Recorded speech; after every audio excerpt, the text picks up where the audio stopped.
एक समय की बात है। एक कबूतर था जो पेड़ पर एक घोंसले में रहता था। वो पेड़ एक घर की रसोई के बहुत पास था।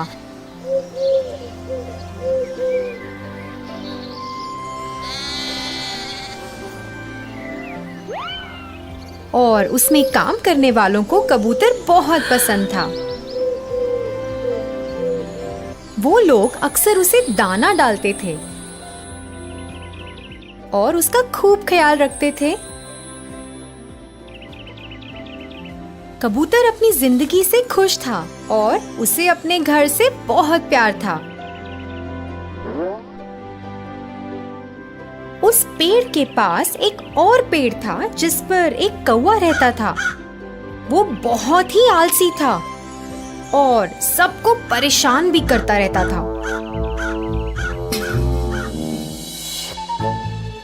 वो दूसरे पंछियों का खाना ले लेता था और कभी उनका घोंसला भी खराब कर देता था क्योंकि उसे खुद मेहनत करने में आलस आता था। एक दिन कौवे ने कबूतर को उस रसोई से खाना लाते देखा। उसने देखा कि रसोई में काम करने वाले कबूतर के प्रति बहुत दयालु हैं और उसे भी ऐसा आराम चाहिए था।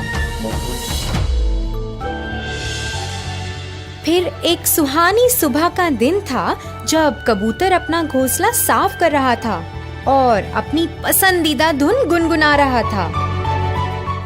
जब वो अपने घोंसले के लिए नई झाड़ियां उठा रहा था, तभी उसका पैर घास में फंस गया।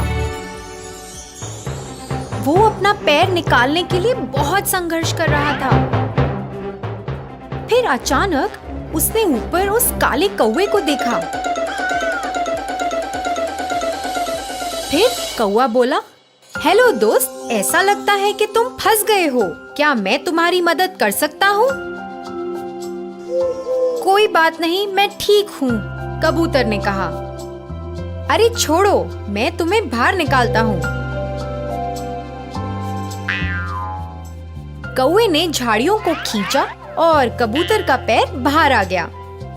शुक्रिया दोस्त, तुम्हारा दिन खुशहाल रहे, कबूतर ने कहा। फिर जैसे ही कबूतर उड़ने लगा, कौवे ने उसे रोका। थोड़ा रुको दोस्त, शायद तुम मेरी मदद कर सकते हो। बस एक छोटी सी बेनती है, क्या हम दोस्त बन सकते हैं? फिर कबूतर बोला, हाँ, हम शायद दोस्त बन सकते हैं। अरे वाह, अब दोस्त तो सबका मिल बांट कर करते हैं। मैंने सुना है तुम्हारा घोंसला बहुत बड़ा और सुंदर है। चलो वहाँ चलते हैं, कौवा बोला। कबूतर थोड़ा हिचकिचाया मगर मान गया। दोनों उड़ चले। जब कौवे ने घोंसला देखा, वो बहुत खुश हुआ। कौवे को उस घोंसले में बहुत आराम मिला और उसने पूरा लुत्फ उठाने का सोचा। कबूतर ने उसे वहाँ रहने को और साथ में समय बिताने को कहा, जिससे वो खेलकूद और लोगों के बारे में गपशप कर सकें। पर जब खाने का समय हो गया, कौवे को अपने लिए खाने की तलाश करनी थी और अपना ध्यान रखना था। कुछ दिन बाद कौवा बहुत ही परेशान हो गया। जब वो कबूतर को अपना सारा खाना खुद खाते देखता, वो चाहता था कि कबूतर उसके लिए भी खाना लेकर आए, पर ऐसा ना हुआ। कौवा मांस खाना चाहता था, मगर कबूतर तो रसोई से सिर्फ दाने लेकर आता।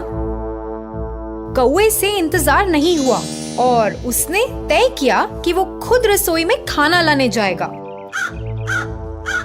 एक दोपहर वो चिमनी से नीचे रसोई में गया। उसे मच्छी बनने की खुशबू आई और वो रुक ना पाया। उसने थोड़ा सा चखा और फिर थोड़ा और। फिर वो लालची हो गया और सारी मछली खाना चाहता था। इसी दौरान वो थाली जमीन पर गिर गई।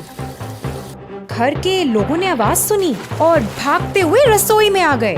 कौवा थर थर कांपने लगा और भागने की कोशिश करने लगा, मगर बहुत देर हो चुकी थी। एक आदमी ने उसे पकड़ लिया और दूसरे ने कटोरे से कौवे के सर पे मारा।